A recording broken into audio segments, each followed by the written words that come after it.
Mais il y a quand même quelque chose, moi, en tant que parlementaire, qui me surprend. Alors après, on peut peut-être ne pas avoir la même analyse de ce que doit avoir un Parlement.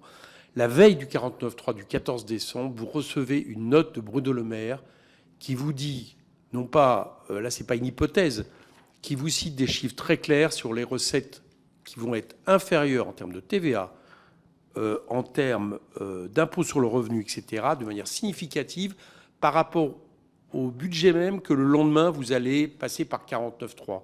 Et le fait d'annoncer l'annulation de 10 milliards de crédits n'est pas une hypothèse, je viens de relire la lettre, c'est vous dire il faudra que ça soit fait.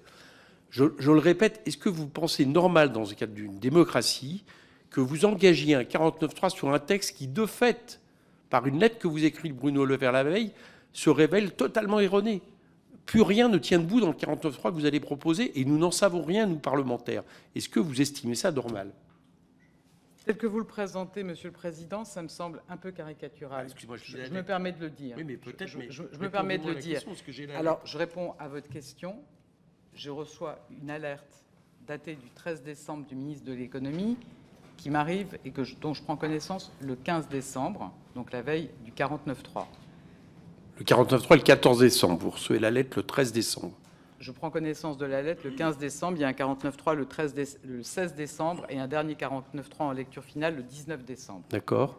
Donc, vous voyez, à ce moment-là, tous les services, l'inspection générale des finances vous disent on est incapable de corriger le budget. Alors, je répète, en raison d'une masse salariale plus faible que prévu, les recettes d'impôt sur le revenu seraient inférieures de 1 milliard à nos anticipations, les cotisations sociales de 2 milliards, les moindres recettes de TVA pourraient atteindre plusieurs milliards d'euros d'ici la fin de l'année, dont une moins-value de 1 milliard d'euros déjà constatée fin octobre.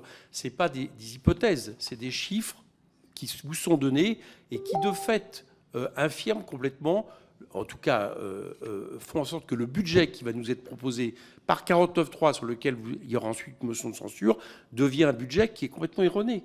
Que vous me disiez que alors vous pouvez me répondre, c'est comme ça, on n'a plus le temps de le refaire, mais que la représentation nationale, qu'une assemblée n'ait pas ces informations qui transforment considérablement le contexte même du budget et les éléments même, l'article liminaire n'est pas changé en fonction de ça.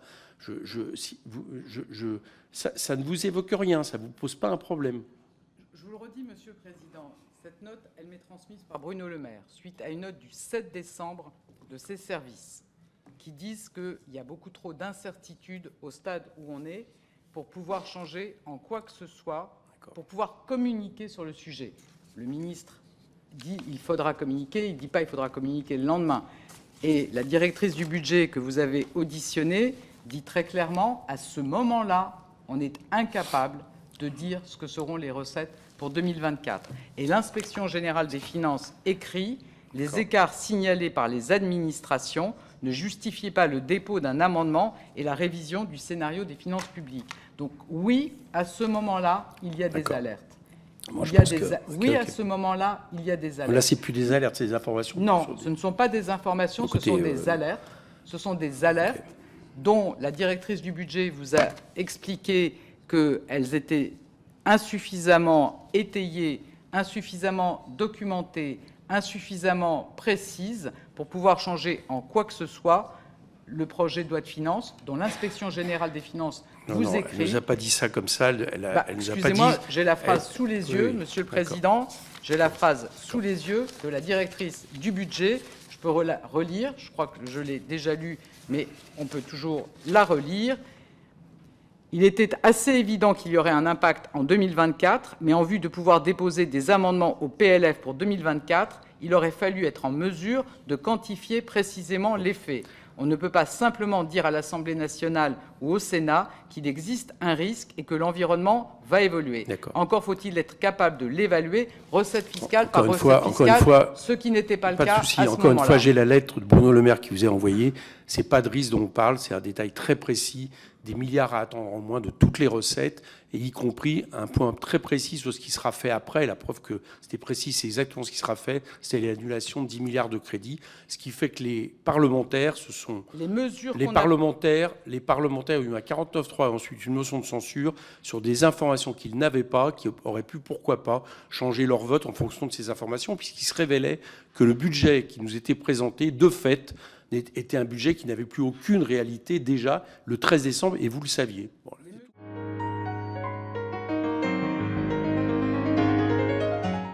Merci, Monsieur le Président. Écoutez, c'est difficile en 2 minutes de contester autant de mensonges. Moi, j'ai une seule question. Donc, vous dites qu'il n'y a pas un problème sur les dépenses. Bon, écoutez, la loi de fin de gestion 2023, on est tout à pu 1700 milliards. Loin de fin de gestion, fin 2024, on est à 1767. Donc, il y a 67 milliards de dépenses supplémentaires. Michel Barnier a dépensé 60 milliards. Alors, Monsieur Tanguy, vous n'avez pas dû écouter l'intégralité de mon intervention. 1, je parlais de 2024. Et 2, je parlais du solde budgétaire de l'État et des dépenses de l'État. Il me semble que les chiffres que vous communiquez ne sont pas ceux-là. Je vous ai indiqué les chiffres s'agissant des dépenses de l'État. Je vous les redonne. Et vous n'avez peut-être pas vu. Oui, mais c'est ce que j'ai dit. Vous me posez une question sur ce que j'ai dit. Ce que j'ai dit, le déficit de l'État est passé de 173 milliards en 2023 à 156 milliards en 2024. Ça fait moins 10%, moins 13 milliards. Vous m'interrogez sur les propos que j'ai tenus ces propos-là. Je ne vous ai pas interrogé sur vos propos ou ce que vous voulez en dire. Vous avez interrogé sur la réalité des dépenses publiques. Vous êtes Premier ministre de la France, vous n'êtes pas Premier ministre du secteur qui vous intéresse. Donc, on a des dépenses publiques entre 2 lois de fin de gestion, toutes confondues, à moins que vous soyez partiellement Premier ministre, qui déraillent de 67 milliards. Donc, si ce n'est pas vous, c'est qui ? Je vous remercie, Monsieur Tanguy, parce que c'est intéressant ce que vous dites. Donc, vous dites effectivement, sur les dépenses de l'État, ça a baissé. Par contre, ça a augmenté pour l'ensemble de la dépense publique. Il y a quoi, Monsieur Tanguy, dans le reste de la dépense publique ? Il y a le modèle social, les dépenses sociales, et les dépenses des collectivités locales. Donc vous considérez qu'en fait, ça a trop dérapé les dépenses sur les retraites en 2024 et qu'il aura fallu dépenser moins pour les retraites, mais en même temps, vous défendez le retour de la retraite à 62 ans qui entraînerait davantage de dépenses. Ou alors vous dites que ça a trop dérapé sur les collectivités locales, alors que vous passez votre temps avec votre groupe à expliquer aux collectivités locales que vous les défendez, etc., que les autres sont les vilains grands méchants. Eh bien, la réalité, c'est que oui, la dépense publique dans son ensemble a augmenté. Pour ce qui est de la dépense de l'État, des ministères, et encore une fois, je le redis, je l'assume, la dépense s'est réduite en 2024 par rapport à 2023, ce n'était pas arrivé depuis 10 ans. Ensuite, effectivement, nos dépenses sociales ont augmenté, et nos dépenses de collectivités locales ont augmenté. Et le solde en matière sociale et en matière de collectivité et en matière de collectivité locale s'est dégradé. Vous me demandez pourquoi est-ce que ça a dérapé ? Je vous donne un exemple, en tout cas en volume, l'exemple le plus important, c'est la revalorisation des retraites. Près de 15 milliards d'euros à l'époque. Est-ce que vous étiez contre qu'on revalorise les retraites à l'époque ? Je ne crois pas, je crois que vous êtes battu et que vous avez défendu la revalorisation des retraites. C'est ce qui explique en grande partie les dépenses sociales supplémentaires qu'on a eues, qui expliquent que la dépense publique, effectivement, est augmentée. Merci, Monsieur le Président. On n'est pas dans un débat. Si vous voulez faire un débat politique, on fera un débat politique à l'extérieur. Je suis tout à fait disponible à débattre avec vous, avec une égalité de temps de parole, ce qui n'est pas là aujourd'hui le cas. Vous avez déjà 1h30 pour parler. Moi, j'ai que 2 minutes. Donc, vous reconnaissez qu'en tant que Premier ministre de la France, vous n'avez pas donc autorité sur toutes les dépenses. À part, une fois de plus, dire que c'est la faute de l'opposition. Mais ça, il n'y a pas de problème. Il y a plein de débats publics, il y a plein de chaînes de télé, plein de chaînes de radio. Moi, je suis à votre disposition. Mais là, je vous demande pourquoi, en tant que responsable Premier ministre, vous dites que vous avez contrôlé les dépenses de la France, sauf si vous êtes une fois plus Premier ministre de l'hôtel de Matignon et du Chenil, ou si vous êtes seulement responsable d'une toute petite partie de ces dépenses. Bah oui, son pauvre chien qui a failli être transformé en ragoût par Madame Dati, un élément important à dire sur serment aujourd'hui. Monsieur Tanguy, je note que vous me dites on n'est pas dans un débat, mais que vous m'interpellez, vous avez totalement raison de le faire. Je pense que vous êtes un peu chafouin de la réponse que je vous ai faite, parce que la réalité, c'est que vous êtes incapable de répondre à ce que je vous ai dit. C'est-à-dire que vous déplorez une augmentation de la dépense publique, mais vous êtes incapable, puisque j'allais dire un terme qu'on ne dit pas en audition, vous êtes incapable de dire quelle progression des dépenses sur la sphère sociale ou de collectivité locale vous regrettez dans ce qui explique cette progression de la dépense publique. Donc oui, moi je vous le dis, effectivement, la dépense publique d'une manière générale a augmenté. Simplement, et vous n'avez pas remis en cause cette affirmation que j'ai eue, la dépense de l'État, et ce n'était pas arrivé depuis 10 ans, a baissé en 2024 par rapport à 2023.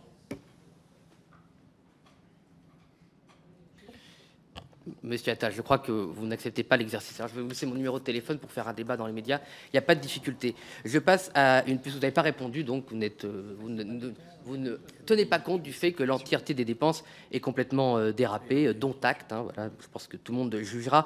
Vous regardez sur les variations, dites ah oui, vraiment les variations avec les pays étrangers, c'est pas bien de ne pas en avoir tenu compte. Alors vous avez donné vous-même les chiffres. Alors moi ça m'inquiète vraiment sur effectivement votre capacité à compter, puisque vous voulez qu'on se parle comme ça. Donc vous dites oui, alors en France les prévisions ont dérapé de 5,5, en Allemagne 4%. Bon, la différence entre les deux c'est environ 25% quand même. Bon, donc si vous voulez, faut remettre les choses d'équerre. Et avec les Royaume-Uni c'est 2,5%, donc c'est la moitié. Donc on n'est pas du tout dans les mêmes ordres de grandeur en fait.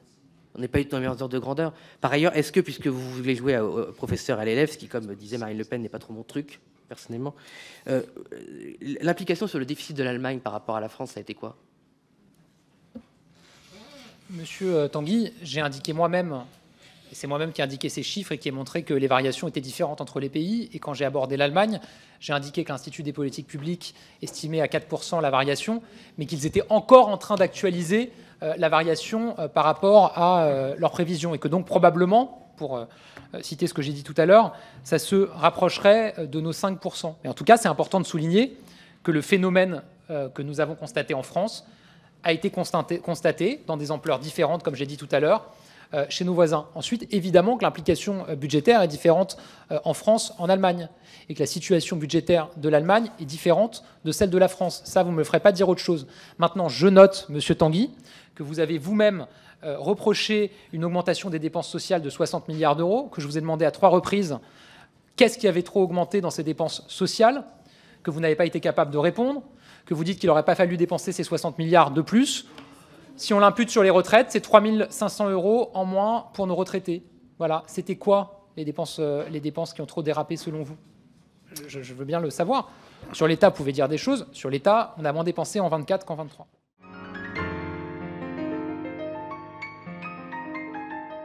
Merci Monsieur le Président. Et à Monsieur le Premier ministre, d'abord permettez-moi de faire un constat, c'est que ce soit dans l'hémicycle ou dans la Commission des finances, il y a une curieuse règle mathématique qui s'établit. Quand vous êtes présent, le nombre de députés du bloc central est en général divisé par 3. Alors vous vous êtes expliqué, notamment vous avez dit que vous aviez des scrupules ou des hésitations sur les coûts de rabot. Il y en a effectivement qui n'en ont pas. Le 9 novembre, je rappelle que Gabriel Attal disait en quelque sorte que c'était votre choix de ne pas faire suffisamment d'économies. La veille, M. Bruno Le Maire, le 8 novembre, évoquait aussi un demi-mot, un manque de fermeté de votre part face à des ministres qui menaceraient de démissionner. J'aimerais bien avoir votre retour là-dessus, mais surtout, puisque l'on est sur une situation que tout le monde a décrite comme difficile budgétairement, moi, il y a quelque chose qui m'étonne, c'est j'aimerais avoir votre retour sur l'évolution des recettes de l'argent issu des impôts.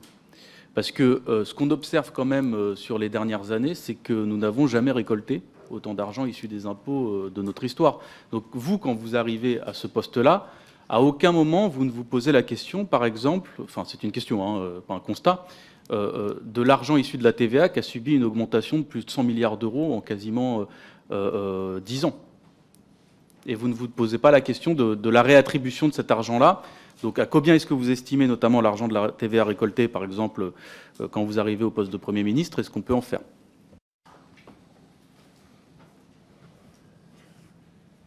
Je n'ai pas du tout compris votre observation politique sur le nombre de députés présents. Oui, mais enfin, ça c'est de la petite polémique, M. Guiraud. Le bloc central qui reste, M. Guiraud, le socle de majorité relative le plus important, que ça vous plaise ou pas, dans cette Assemblée, est là et n'a pas manqué, en ce qui me concerne, même s'il y a eu des débats et parfois des désaccords. Que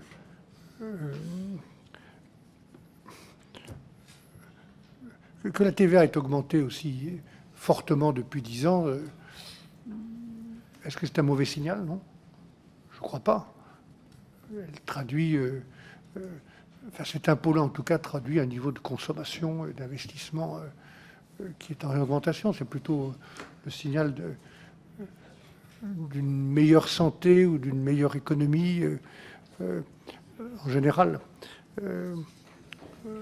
Après, la question de la redistribution,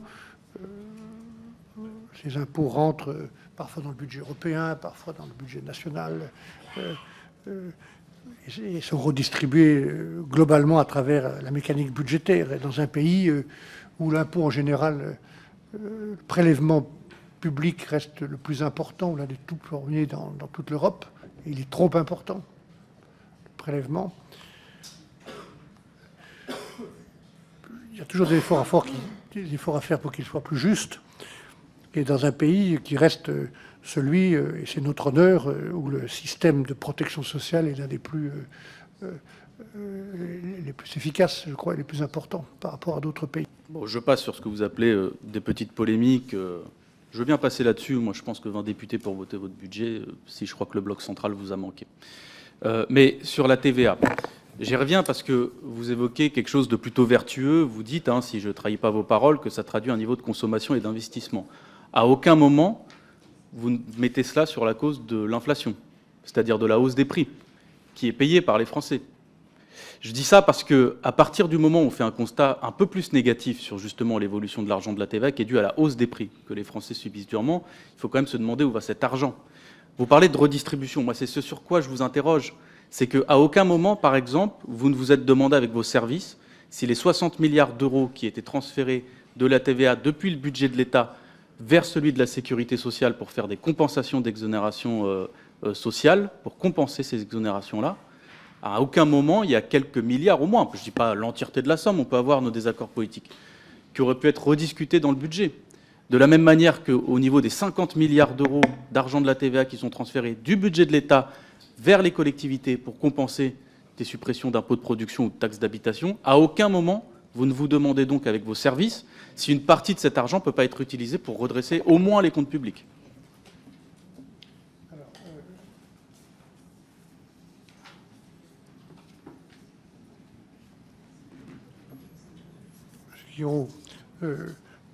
Évidemment, la productivité ou la recette en matière de TVA est liée à l'inflation aussi. Hein. Évident. Je vous ai dit simplement que le volume des recettes de TVA, qui augmente, comme vous l'avez dit, très fortement depuis 10 ans, est aussi un indicateur d'une activité. Quand il n'y a pas d'activité, s'il n'y a pas de consommation d'investissement, il y a moins de TVA. Donc, un des éléments constitutifs des recettes de cette TVA est lié à l'inflation, comme vous l'avez dit. Après,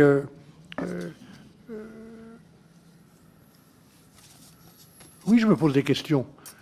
Je n'ai pas beaucoup de temps pour toutes les traiter. Je me dis naïvement que vous allez me donner du temps. Vous ne m'en avez pas donné. Donc je fais le budget aussi vite que je peux, dans un délai contraint comme jamais, je crois, un Premier ministre de la Ve République n'en a eu, pour faire le budget, les deux budgets, et nous avançons. Mais on a ouvert certains sujets. Par exemple, sur des exonérations de charges sociales, on a ouvert le débat. Donnez-moi au moins acte de ça. Hein. Pas toujours, d'ailleurs, avec un accueil enthousiaste de tout le monde, mais